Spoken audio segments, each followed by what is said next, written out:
All right, welcome back to another recording of Pencil Leadership. I am Chris Anderson, your host. And today we're going to be talking a little bit about something you might not think about very often, the anti-hustle. We hear about hustling, we hear about hard work and going after it. But what's that really look like, and what's the anti-hustle? And so we've brought on Matthew Turner, and he is the author, and he also does ghostwriting, but he's the author of his latest book, Beyond the Pale, which is coming out. Yes, right there on the video. It's coming out the end of August this year, 2021. And Beyond the Pale, it's a fable about escaping the hustle and finding yourself. And it follows the story of Ferdinand Foy. And he's just a guy, who seems to have it all together. Success, he's good looking, he's got fame, and he's soon to be $100 billion company coming up. And he assumed he had it all figured out and that life would only get better until one day a chance encounter forced him to ask, is this really it? So super excited. Matthew, welcome to Pencil Leadership today. Chris, so happy and honored to be here. I'm very excited to dive in and have a conversation with you. Yeah, super excited, especially after, hearing more about Beyond the Pale and the anti-hustle. And so I think it's going to be a really neat, unique, valuable episode today. But to kind of get things started, kind of like what we do is would love to hear a little bit about your journey. What made you become an author and an author towards a book like Beyond the Pale, talking about like the anti-hustle? Yeah, sure. So I'll try and give you the 30,000 foot overview. There you go. I wasn't like taught at school to be a writer as such. I gravitated towards, because I struggled with spelling and grammar and things of that nature. So I wasn't a massive reader. I wasn't a writer growing up. I didn't take English classes all that seriously. But then in my early 20s, after a rough breakup, I turned to writing as a form of therapy, just journaling to begin with. But it quickly became a story. And I looked back on my life and realized I've always had a rather wild and active imagination. I always had an affinity towards storytelling. I just never attached it to the written word per se. So I wrote my first novel, Beyond Parallel. And I was writing this book for probably 7 or 8 years. I'd finish it, leave it in a drawer, come back to it eventually. And it was just this little side hobby more than anything. But I got to a point where I thought, I'm either going to leave this thing in the drawer forever, or I'm going to finish it, get it professionally edited, send it to an agent, or publish it somehow. And I decided I'm going to follow through to the end. And it was, I suppose, that which led me to become a writer and a ghostwriter today, because one book became a second, became a third. Whilst publishing those, I also started writing my first, and to this point, only nonfiction book, The Successful Mistake, which involved me interviewing around about 160 people about failure and their mistakes and how they turned them around into success. So while doing all this, I was establishing all these amazing connections. I was building certain relationships, and they would introduce me to other people and such. And I was just writing. And when I was at the start, when I left my job to work for myself, I was like, I'm going to be a writer of my own books, and I'll do marketing, because that's what I was taught at school. So I'll be doing something on social media or something. I'll do some kind of marketing or advertising. But I found more and more people wanted me to write for them. So it was a rather organic and evolutionary journey, which led me to become a ghostwriter where I write for other people. And my writing just went from being this little therapeutic hobby to a genuine profession. And now today, my work, every day I'm just writing, whether it's writing as someone else, a ghostwriter, articles, a book, a guide, a report, whatever, or creating a book like this. I'm just writing all the time. And yeah, that's kind of how it got today. In terms of why Beyond the Pale, we can kind of dive into that a little bit more if you like. Absolutely. But it's very different to The Successful Mistake as a book. I think someone would read The Successful Mistake and then read Beyond the Pale, and I don't see the similarity. I don't see the connection necessarily. But in terms of me and my personal journey, what I learned interviewing all those people, it just gave me a whole new outlook on success, how people achieved goals and how they set those kind of goals, the purpose, the meaning, all that kind of good stuff, the high level things. And it just gave me a completely new insight into my relationship with work, my relationship with comparing oneself to other people. Yeah. That's when I went down this personal development rabbit hole, start to learn more and more about like the true nature of hustle. And those two things, I suppose, kind of are what inspired Beyond the Pale. Awesome. Yeah, and I'm super excited to dive into that and what you found with kind of hustling, quote unquote. But I want to kind of circle back to what you said starting out when you found journaling. So I know you said you went through kind of like a stint or something that caused you to find journaling. So would you be open to diving more into like what caused you to go to journaling and why journaling? From my perspective, if something happened to me, like journaling wasn't the first thing that popped in my head that I could, cope or have a therapeutic release with. So why journaling and what led you to journal? Well, the girl who was part of the rough breakup even suggested it afterwards while we were still, talking afterwards and kind of getting all through all the the deep and meaningfuls, those tiff bits which come after a breakup, because it was still rather amicable and everything. And she said, try write down some of your thoughts. And I was skeptical at first because there I was. I'm not a writer, but I gave it a go. And I just started by journaling, just writing down what was in, just getting the pain out, getting the thoughts out, the questions out.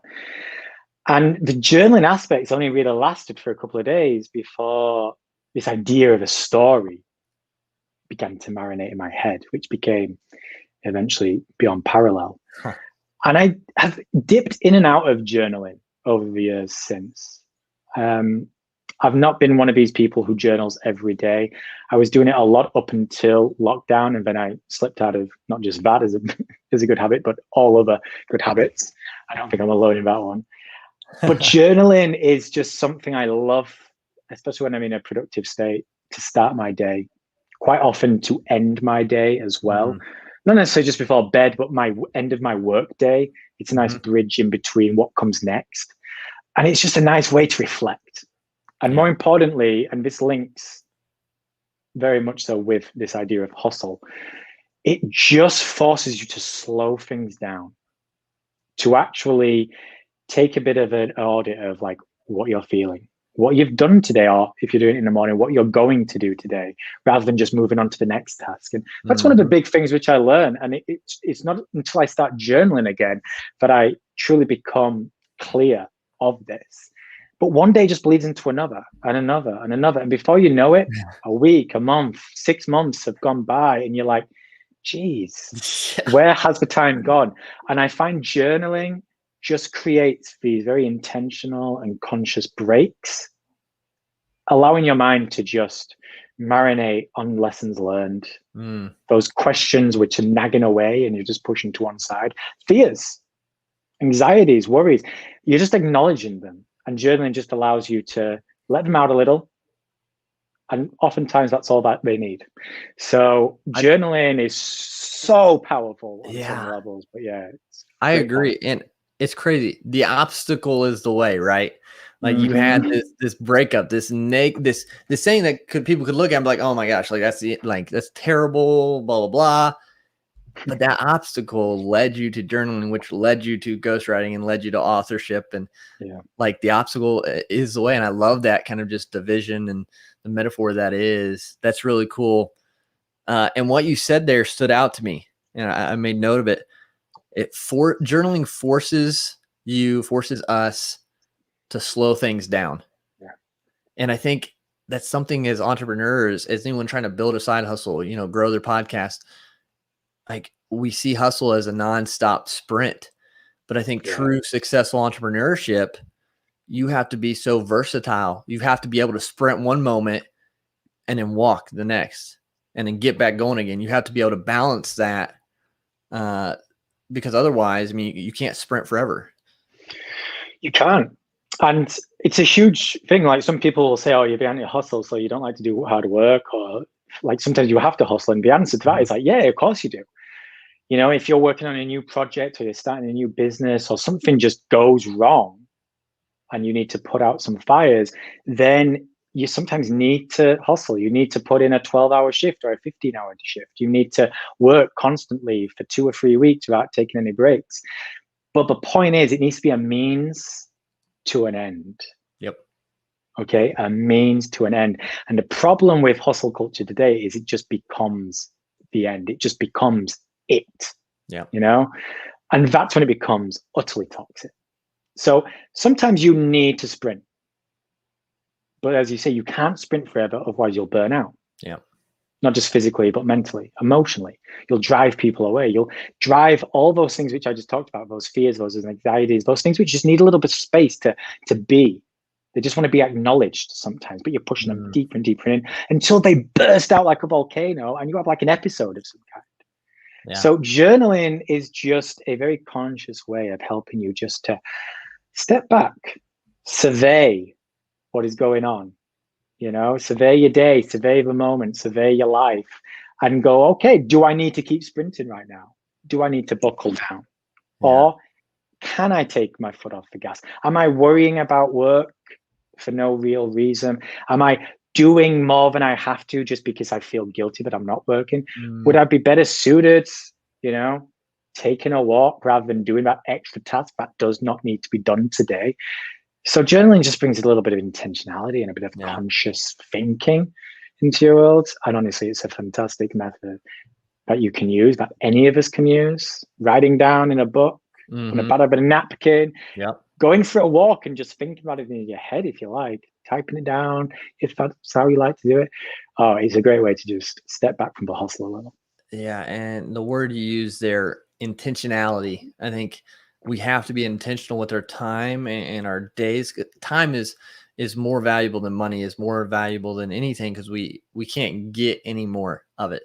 And so being intentional with the time we use is huge, and how we use it. So like with that anti-hustle, so what made you, I know like this is probably going to open a whole bag we could spend probably hours on, but what do you see as like anti-hustle? Like, where are you guiding people with this? Just kind of open that up a little bit. So anti-hustle is really all about whole life balance, rather than trying to subscribe to work-life balance where you wear all these different masks and hats each day, where you have to be this person at work, this person at home, this person to your family, this person to your friend. It's exhausting. It's just approaching life as the one single entity that it is, and going, all right, I need to create balance within that. So I'm filling my own cup, I'm filling other people's cup, but I'm just able to be me in all walks of life, whether that's at work, whether that's at home, on a Monday, on a Sunday, it doesn't matter. I can just be me. It's allowing you to embrace you. Yeah. So that's kind of like at the heart of the anti-hustle. And this idea of filling your own cup is something I talk about a lot. Mind, body, spirit, filling those cups every single day so that you can serve other people, whether that's your customers, your clients, your kids, your significant other, friends, family, siblings, whatever it may be. You need to fill your own cup before you can fill other people's. Beyond that, it's just allowing you to disconnect from the chaos that is 2021 and on. Right. And I don't mean that on the back of the pandemic. I mean that in a sense of this world is intense. Yep. People think when I talk about the hustle, it's like, oh, the Gary V, 70-hour work weeks, 12-hour days, working until 1 a.m. That's a toxic part of it, which, we touched upon earlier. But the real aspect of hustle, like the real definition of hustle, is this constant connection to, well, the thing in front of me right now, and this thing right here. Everyone listening, watching to this right now, I mean, if they're watching it on a computer or on a phone. If they're listening, it chances are their phone is like within arm's reach. We are connected all the time. And that's fantastic, because it means me and you, we can have a conversation across the pond. Fantastic. It's toxic too. It has its shadow aspects. We're constantly on. We're constantly switched on. We can, for no reason whatsoever, just open our Gmail account and swipe and just check work a little bit. For no reason. Brings no value. It's stopping us from disconnecting. It's Yeah. stopping us from living life. It's just pushing. We're on all the time. But the other thing, social media. Oh my God. Again, wonderful. But how often? I mean, tell me if it seems you can relate. Yeah. You're bored, right? You're sat at home. You're bored, or maybe you're out. You're a little bit bored. What do you do?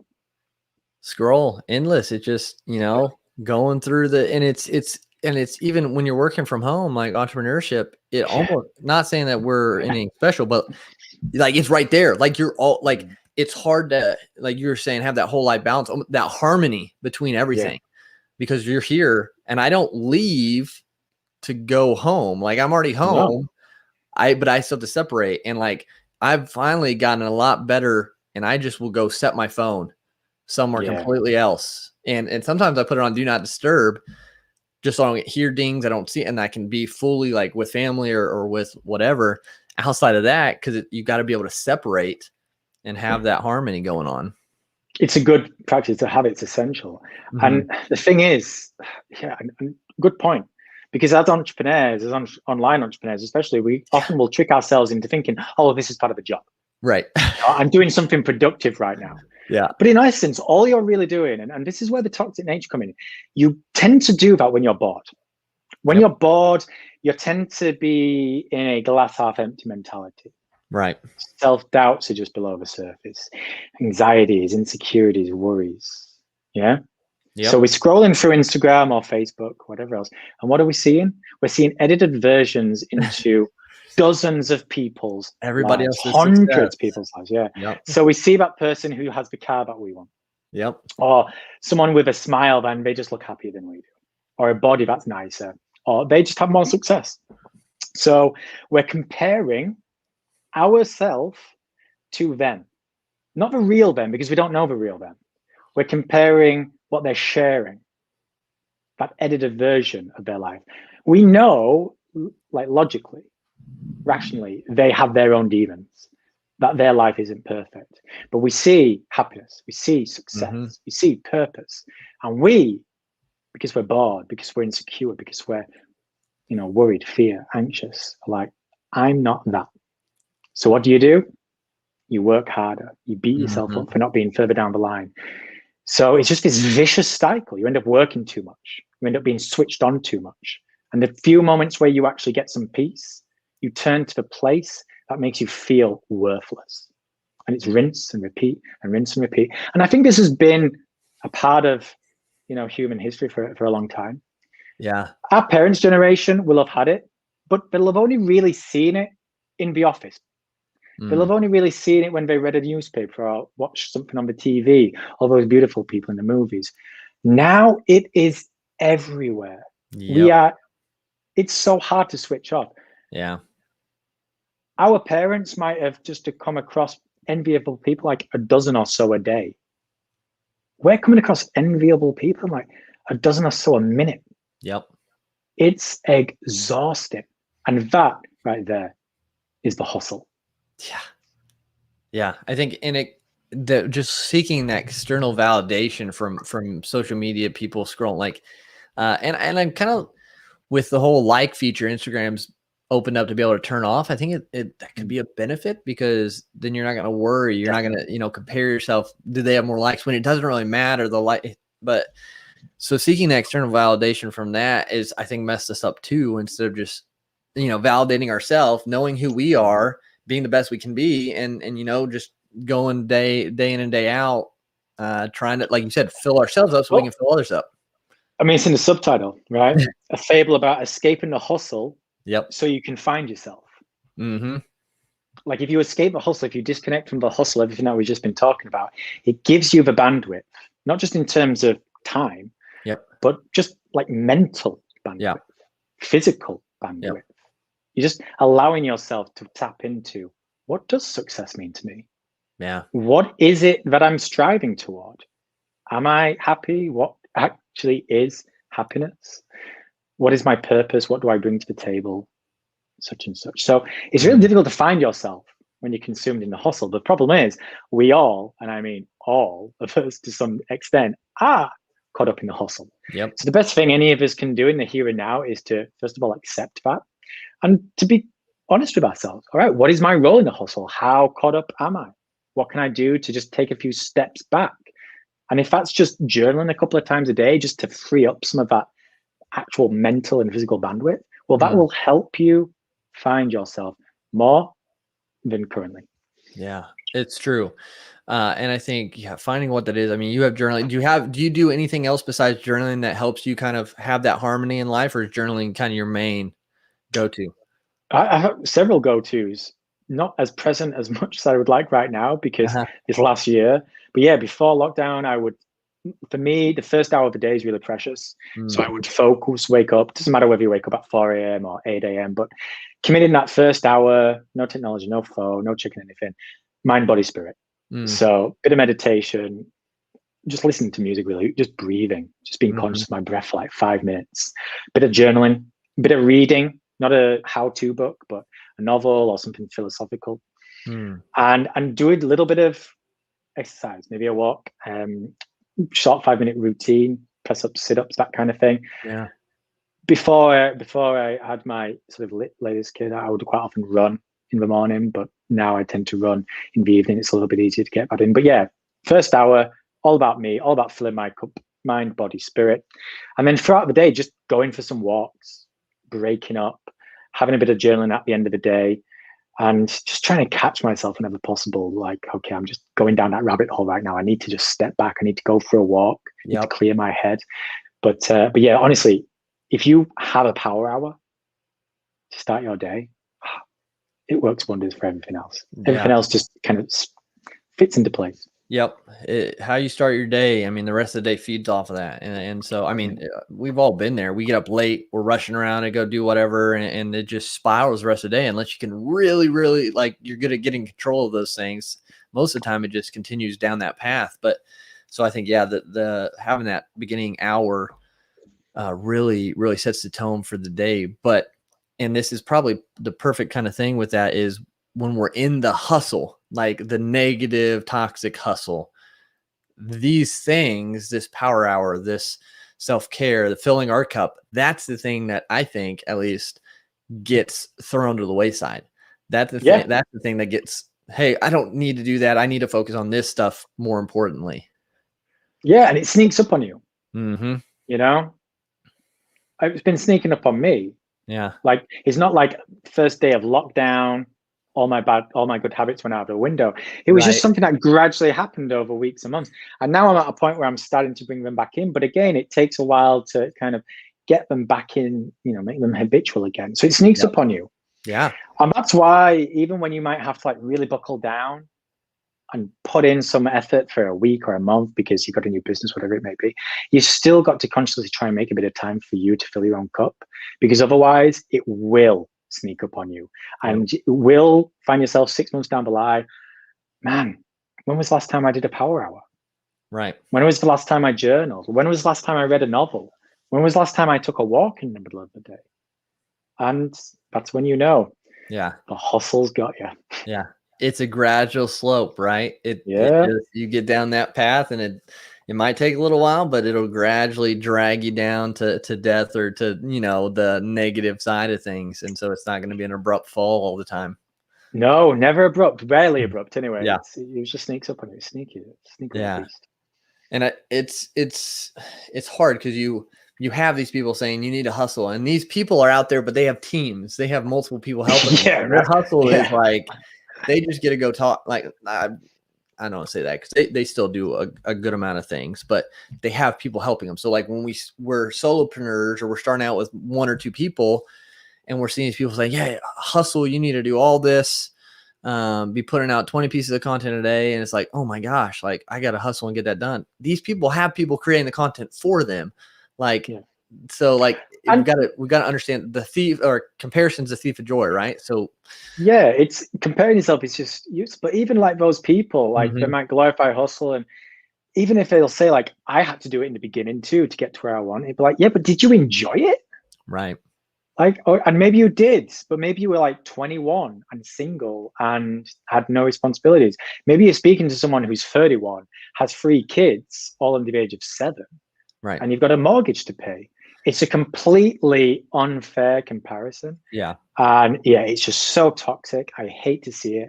Yeah. And I certainly hope that Beyond the Pale helps people just go, now, like, let me do my life. Let's create a little whole life balance Yeah, and absolutely. screw everything else. Yeah, because it really comes down to that whole life balance, that harmony with what you're trying to do, especially if you have your 9 to 5, and you're building a side hustle or growing your podcast and you have family, you've got to have harmony. There's going to be some crossover. There's going to be some moments where you have to, like, the kid's going to be next to you while you're doing work, but there's got to be kind of those boundaries, those barriers within those crossovers to have that harmony. Like, you're still, leading your family, being with your family, doing all that, but you're still putting the work and the effort that needs to go into growing your stuff. It's not just going to happen. So yeah, that whole life balance, that harmony, you just got to find what fits kind of your lifestyle and where you're at in life. Absolutely. So I think I'm excited to get Beyond the Pale and dive into it. I think it's going to be a great story, a great parable in there with Ferdinand. And I think it's going to resonate with a lot of people just with where they're at in life and what they're trying to do. So I wonder, do you have, maybe, I don't want you to ruin the story, but are there a couple takeaways from the story that those listening might be able to be like, oh yeah, that's a great point. Maybe I should start thinking about that. I mean, it's a lot of what we've talked about. Okay. Ferdinand is a guy, and I purposely wrote him as this aspirational individual, the kind of person with, like, he's got it all. Like, he doesn't have problems, the kind of person that you aspire to be like. Mm-hmm. And early on in the book, we realize he's human and he's been, putting a lot of stuff off, like pushing it down, not allowing himself to feel, self-sabotaging. And he just goes on this journey where he starts to ask the right questions. And that's one of the big key takeaways, really, from the book. Most of us are asking broad questions in the hope of finding a specific answer. And that was Ferdinand too. As he starts to go on his journey toward the end of the book, he starts to realize what the right questions are he should be asking. And once you hone in on the questions you need to ask, then you can figure out the answer. But if you're just throwing out broad questions in the hope of finding a specific answer, well, good luck. It's basically, you might be lucky, but you probably won't. So focus on the questions rather than hoping for some answers. Interesting. Yeah. So I'm excited for it to come out again, end of August, right? Is when you're launching Beyond the Pale. Super excited for that. One question I kind of do ask all my guests before we kind of wrap up is, the fifth trait of pencil leadership being, we're all created uniquely with a purpose to leave a positive mark on the world. So, curious your answer. When everything is said and done for you here on Earth, Matthew, what do you hope your positive mark is? So I think this will kind of sum things up rather nicely. I remember when I was planning for Beyond the Pale, I came up with, like, what is its purpose? What's its big long-term vision? And this is going to be one of 3 books. So this is the first of a trilogy. And my big, to paraphrase the big sort of vision is, I hope these books in the various formats reaches 100 million people over the next 150 years. Yes. So I aspire, and I'm driving, and I'm committing myself to try and make this a true perennial seller, where it sells more copies after I'm gone than while I'm still here. And honestly, that's kind of my hope of the impact. I believe the message in this book will help people. It will enlighten people. It will spark those kind of important questions in certain people. And that's kind of my bigger aim. I mean, as a writer, that's all I can really hope for. My words will not necessarily transform people or even necessarily help them, but just have some kind of impact on them. And if that's what I can bring to, the table as a life, this kind of fleeting life, is one individual person, then I can, leave and rest very peacefully. That's amazing. and I'm excited for it to come out and excited for that to start. So best of luck with that. I'm always here to help and excited to be able to help with that. But where can people maybe pre-order the book, get connected with you, be able to reach out? Where's the best? Yeah, for that. Sure. So the best place is beyondbook.co. So that's beyondbook.co, and you'll kind of see this lovely little mountain range setting for those watching the video at the top of the page, and it gives you a link to where you can buy the book or pre-order it. And also, and this is what I recommend everyone to do, grab a free sample. You can read the first 3 chapters, I think it is, for free, and a PDF, and then that just gives you a bit of an idea of whether it's a book that you would like to dive and commit to or not. And there's also all the links to like my Instagram, my Facebook, how to connect with me, more about the book. Nice video trailer that my very talented filmmaker cousin helped me with. So yeah, beyondbook.co. Awesome. Yeah, guys, definitely checking it out. Get connected, get ready to get the book, or go ahead and download the ebook. Matthew, thank you again so much for being on Pencil Leadership and just sharing about Beyond the Pale, anti-hustle, and how we can improve just our overall whole life balance. Thank you for having me. It has been beyond a pleasure. And yeah, no problem. Thanks to more chats in the future. Absolutely. So you guys, if you like this, make sure you share it on the platform you're watching it on, so we can, just get the message out to more people, leave a positive mark with those in our circles and make a difference. So thank you all for tuning in. And until next time, let's go out